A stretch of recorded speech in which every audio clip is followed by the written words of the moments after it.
Cottage, first stop in the journey of a mentally retarded child. Mental retardation is often detected early in life. It usually begins during pregnancy, at birth, or soon thereafter. There are about a dozen different main reasons for it to happen, and many other rarer causes. They put them in the back, they had a back room. And it had bars on it. And they had them all in there. Just put them all in and shut the door.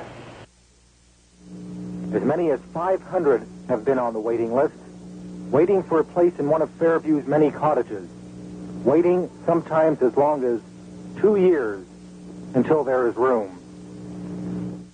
Yeah, he had 2 arms broken. He did, and the way they tied him down real tight. Yeah, they had him like this, right back, like that.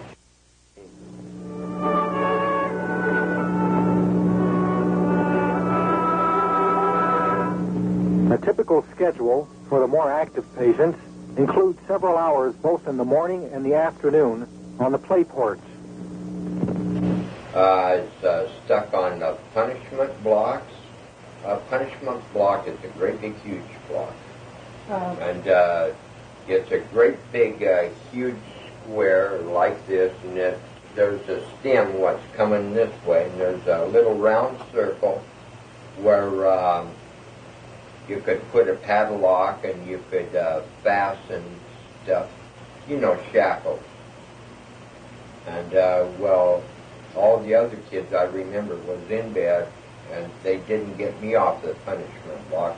I was pushing the block while they was all in bed. I remember that. They wouldn't let me off until I got tired and I couldn't push it no more.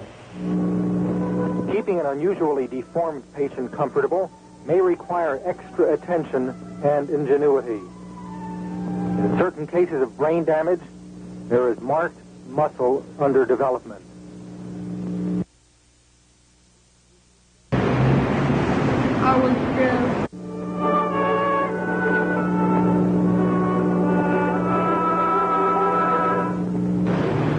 They don't even know how to treat people.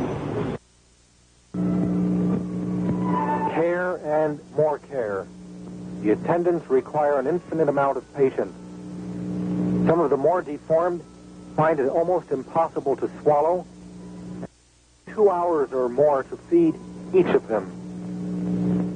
There's a lot of people come and feed these kids. They say, "Damn it, you eat," and then they get a spoonful of food and try to put it in their mouth. Some kids will clam up where they can't get the spoon in your mouth.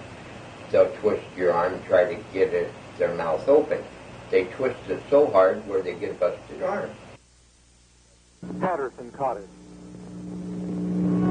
Patterson, recently built Fairview home, has a capacity of 170 patients in 6 wards.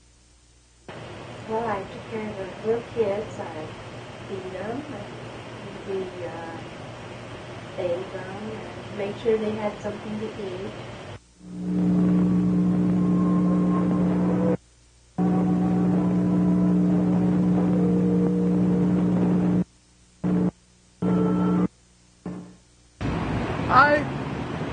I was stuck in the corner. I was screaming. I could call my lungs, squeaking out the corner so I could go eat. They can do it, so my bottom was stuck in the toilet. Bathing is a routine. Because of their weight and limpness and being carried, specially designed waist-high level bathtubs to make it easier for the staff job.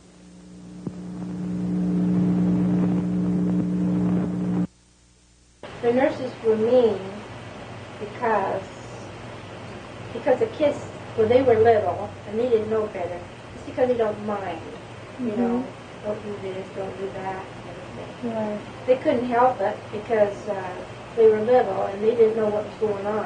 Right. They would holler and scream, and And the test says, you know, probably cut your hands out, you know, and stuff like that and everything. Those able to stand get a shower at least once daily. The head supervisor caught in the act. The doctor... Go ahead. Sexual molestation. Yeah, sexual molestation. Each of the wards in Patterson, insofar as possible, houses a similar type of patient. The more disturbed girls are kept together in Ward 5. They have a little room. It's like a little cell. And you go in there and they lock the door. And there's no bathroom or no nothing. If you've got to go to a bathroom, you've got to yell for the employees.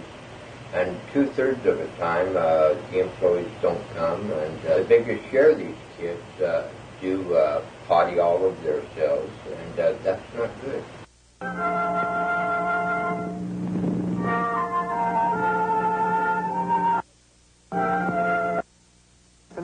Some to protect themselves as well as the other patients.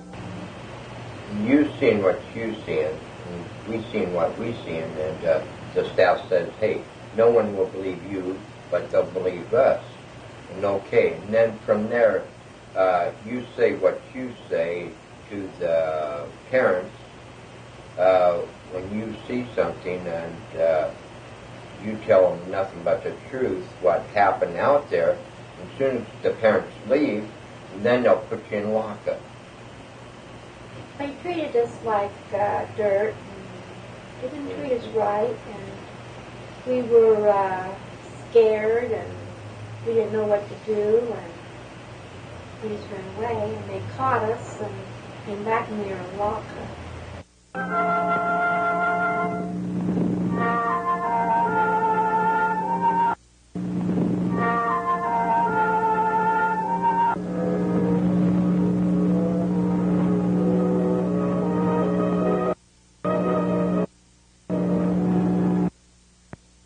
Markedly diminished skills in terms of definite problem-solving types of skills in relationship to people with similar disabilities who are never institutionalized. In separate ends of Bird Cottage.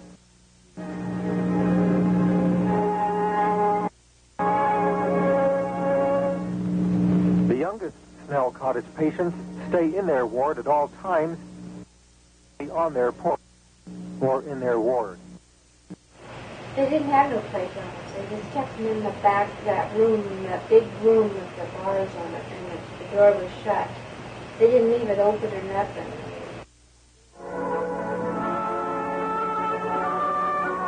Those who eventually leave the... Half of those who enter Fairview will eventually leave. Half of those who leave will eventually be at least partially self-supporting. And in the case of several of the folks that I've worked with, actually about 25 people that I've worked with, they're not diagnosed as mentally retarded, even though they were at the Fairview Training Center and spent many years of their life there. I went to school, but they kept me in second grade. Fairview Home serves Oregon in the belief that all retarded have a right to the aid and surroundings that will help them develop their abilities to the fullest. I'm married, and I like it, and I like it very much. I got my husband, and I go bowling and stuff like that.